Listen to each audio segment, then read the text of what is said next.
और इस बड़ी खबर पर हमारी सहयोगी निधि हमारे साथ जुड़ चुकी हैं पटना से। निधि, क्या जानकारी मिल रही है? जेडीयू विधायक दल की बैठक में औपचारिकता पूरी की जाएगी, नीतीश कुमार को चुना जाएगा विधायक दल का नेता।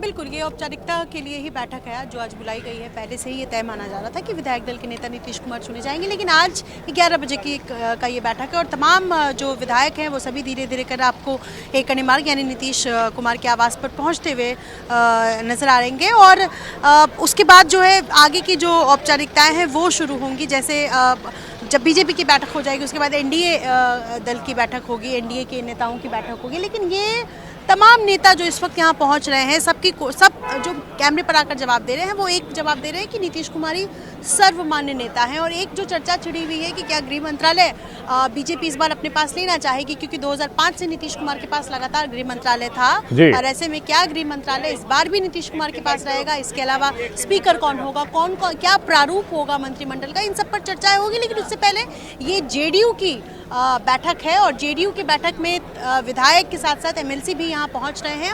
और एक तरीके से कहा जाए तो बधाई संदेश तमाम मुद्दों को लेकर जो नीतीश कुमार इस बार चुनाव में उतरे थे, खासतौर पर जेडीयू चुनाव में उतरी थी और ये कहा जा रहा था कि नीतीश कुमार खत्म हो जाएंगे, इसको लेकर के भी बिल्कुल उन चर्चाओं को, उन आरोपों को तो बहुत ही पुरजोर तरीके से जेडीयू ने अपने प्रदर्शन से जवाब दे दिया है। निधि, क्या जो मंत्रियों की लिस्ट होगी उसमें कोई चौंकाने वाला नाम भी, सरप्राइज कोई एलिमेंट भी हो सकता है, या फिर कुल मिलाकर मामला सेटल लग रहा है जेडीयू में? देखिए, चौंकाने वाले जहां मंत्री के नाम की बात है तो कुल मिलाकर जो संभावित लिस्ट की चर्चा कर रहे हैं वही नाम रहेगा। चौंकाने वाला नाम एकाध अगर सियासी समीकरण में सटीक बैठने वाले एकाध कोई नेता हैं उनका नाम आ सकता है, तो उसको लेकर के देखना होगा थोड़ी देर में। और हम मुझे लगता है इंतजार करना चाहिए, उसके बाद फाइनल हो जाएगा कि मंत्रिमंडल में इस बार जेडीयू पार्टी से खासतौर पर कौन कौन से विधायक हैं जो मंत्री पद की शपथ लेंगे। और मुझे लगता है कि अभी तक जो मंत्री जीते हैं चुनाव, जो मतलब पहले से मंत्री थे और उन्हें टिकट मिला और वो चुनाव जीते हैं, वो सभी उसी तरीके से बनकर आए हैं। तो ऐसे में मेरी ये जानकारी कहती है कि वो मंत्री रिपीट किए जाएंगे। एक आध चौंकाने वाले नाम हो सकते हैं, लेकिन उसके लिए थोड़ा इंतजार करना। निधि, अगर बात की जाए चुनाव लड़ने को लेकर के, इससे पहले तक बीजेपी और जेडीयू में रहा था कि जेडीयू बड़े भाई की भूमिका में रही थी, लेकिन इस बार दोनों बराबर सीटों पर लड़े थे। क्या मंत्रिमंडल में भी ऐसा ही संतुलन देखने को मिल सकता है कि बड़े भाई छोटे भाई की भूमिका कोई नहीं होगी, लगभग बराबर का संतुलन देखने को मिल सकता है?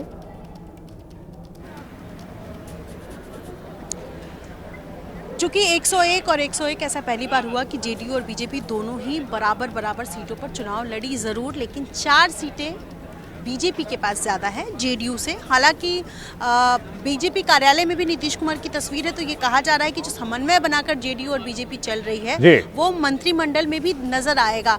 संभव है कि एक मंत्री ज्यादा बीजेपी के बनाए जाए, लेकिन आज माफ कीजिएगा, कल जो गांधी मैदान में शपथ।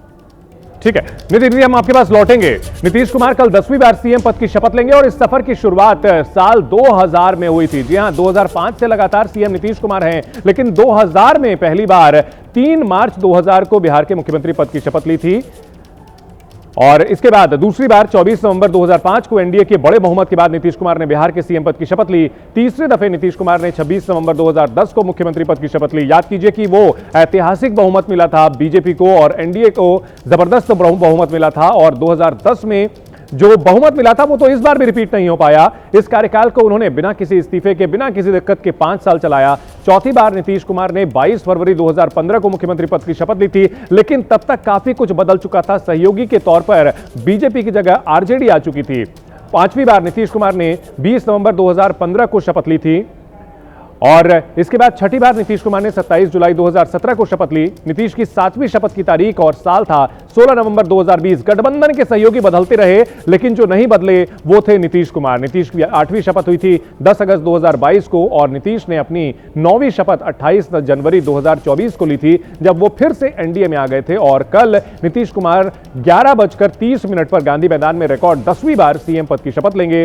समारोह में पीएम नरेंद्र मोदी, गृहमंत्री अमित शाह, बड़े बीजेपी के नेता और कई राज्यों के मुख्यमंत्री भी आने वाले हैं। तो बिहार में नीतीश कुमार हैं लगातार पिछले 20 साल से। बीच में एक थोड़ा सा समय ऐसा था जब जीतन राम मांझी बने थे मुख्यमंत्री कुछ दिनों के लिए। लेकिन पटना में थोड़ी देर में बीजेपी विधायक दल की बैठक भी होनी है और पटना में बीजेपी दफ्तर पहुंचे हैं ज्यादातर विधायक। इस बैठक में बीजेपी विधायक दल का नेता चुन लिया जाएगा। तो देखना है कि इस बार बीजेपी विधायक दल का नेता किसे चुना जाता है। बीजेपी दफ्तर पहुंचे हैं ज्यादातर विधायक। बड़े नेताओं के भी पटना पहुंचने का सिलसिला जारी है। पर्यवेक्षक बनाकर के भी भेजे गए हैं, केशव प्रसाद मौर्य भेजे गए हैं और यहां बड़े नेताओं की मौजूदगी में विधायक दल का नेता चुना जाएगा। और देखिए कौन कौन से मंत्री हो सकते हैं बीजेपी कोटे से। सम्राट चौधरी, विजय सिन्हा, दोनों डिप्टी सीएम थे पिछली बार। नितिन नवीन काफी प्रमुख चेहरा है खासतौर पे पटना बीजेपी में। नीतीश मिश्रा, रेणु देवी, जनक राम, अलग अलग समाज के वर्गों के लोगों को, प्रतिनिधियों को शामिल किया जा सकता है। और जातीय समीकरणों का ध्यान बिहार में निश्चित तौर पर मंत्रिमंडल के गठन में भी देखने को मिलना तय है। बीजेपी कोटे से कई मंत्री बनाए जा सकते हैं। सूत्रों के हवाले से जो नाम है वो हम आपको तस्वीरों के जरिए दिखा रहे हैं। तो देखिए सरकार बनाने की प्रक्रिया आज क्या होगा। सेंट्रल हॉल में एनडीए विधायक दल की बैठक होगी और 3:30 बजे एनडीए विधायक दल की यह बैठक होनी है और इस विधायक दल की बैठक में नीतीश कुमार के नाम पर मुहर लग सकती है। इस बैठक में एनडीए के सभी 202 नवनिर्वाचित विधायक मौजूद रहेंगे। चिराग पासवान, उपेंद्र कुशवाहा और जीतन राम मांझी अपनी अपनी पार्टियों के प्रमुख ये भी रहेंगे। इस बैठक में विधायक दल का नेता चुना जाएगा। तो सरकार बनाने की प्रक्रिया तेज। एनडीए नीतीश कुमार को विधायक दल का नेता चुनेगा। सभी पार्टियों की ओर से नीतीश कुमार के नाम पर मुहर लगाई जाएगी और इसके बाद मुख्यमंत्री नीतीश कुमार राज्यपाल को आज इस्तीफा सौंपेंगे और सरकार बनाने का दावा पेश करेंगे कल सुबह 11:30 बजे गांधी मैदान में। और इस बड़ी खबर पर हमारे दो सहयोगी हमारे साथ जुड़े हुए हैं। बलराम पांडे भी हमारे साथ जुड़ चुके हैं, निधि हमारे साथ पहले से बनी हुई है। बलराम, आज की प्रक्रिया को लेकर के क्या जानकारी मिल रही है? सब कुछ सुचारू रूप से चल रहा है और इन सब के बीच बीजेपी को लेकर के बड़ा सस्पेंस बना हुआ है कि डिप्टी सीएम रिपीट होंगे या कोई नए चेहरे होंगे। देखिए, आपको बता दें कि विधायक दल की बैठक के लिए जो विधायक हैं वो लगातार पहुंच रहे हैं। लगभग विधायक पहुंच गए हैं। करीब 5 से 6 विधायक रह गए हैं जिनका पहुंचना बाकी है। हालांकि जो पर्यवेक्षक बनाए गए थे, केशव प्रसाद मौर्य, और जो 2 सह पर्यवेक्षक बनाए गए थे वो भी बीजेपी कार्यालय पहुंच चुके हैं और माना जा रहा है कि बस किसी भी वक्त जो विधायक दल की बैठक है वो शुरू हो सकती है, क्योंकि जो अटल बिहारी वाजपेयी सभागार है वहां पर विधायकों के बैठने का जो सिलसिला है वो शुरू हो गया है और माना जा रहा है कि किसी भी वक्त जो विधायक दल की बैठक है वो शुरू होगी और विधायक दल की बैठक में ही विधायक दल का नेता चुना जाएगा। और उसके बाद जब नेता के रेस में कौन कौन है बलराम, कौन कौन से नाम हैं?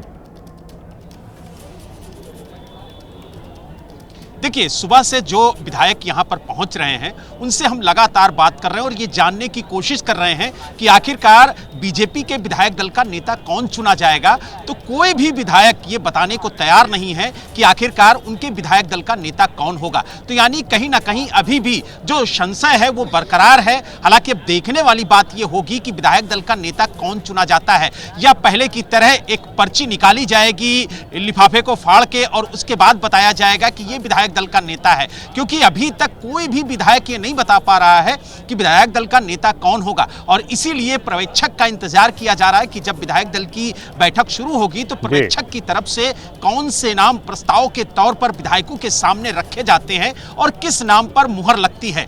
हालांकि जो सहमति अभी तक बनती हुई नजर आ रही है उसमें यह स्पष्ट है कि पर्यवेक्षक की तरफ से जो नाम रखा जाएगा उसी पर विधायक दलों की जो हर बार जब बीजेपी की जीत होती है तो हम लोग अटकलें लगाते हैं, अनुमान लगाते हैं। इस बार भी हम लगाएंगे, हालांकि कई बार हम लोग गलत साबित होते हैं।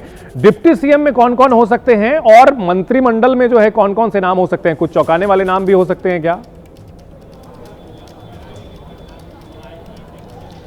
देखिए, आपको बता दें कि उप मुख्यमंत्री की रेस में कई नाम हैं, लेकिन अभी जो कहा जाए कि एक तरीके से कि ये चुन लिया गया है कि इसी को उप मुख्यमंत्री बनाया जाएगा तो वो गलत होगा। हालांकि अटकलों के बाजार गर्म है, चाहे वो मनोज सिन्हा की बात हो, चाहे सम्राट चौधरी की बात हो, इनके नाम आगे निकल के आ रहे हैं। लेकिन अभी तक शीर्ष नेतृत्व की तरफ से ये हरी झंडी नहीं दी गई है कि किसे उप मुख्यमंत्री बनाया जाएगा। विजय कुमार सिन्हा कह रहे थे, विजय कुमार सिन्हा कह रहे थे, मनोज सिन्हा नहीं शायद।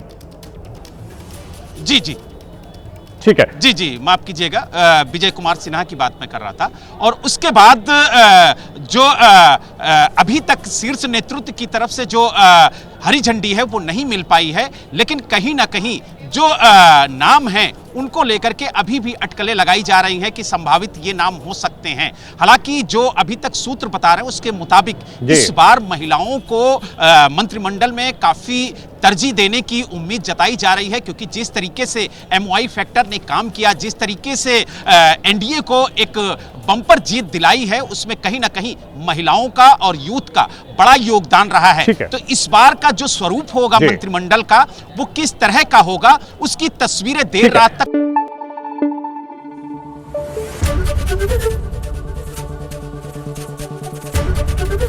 ABP न्यूज आपको रखे आगे।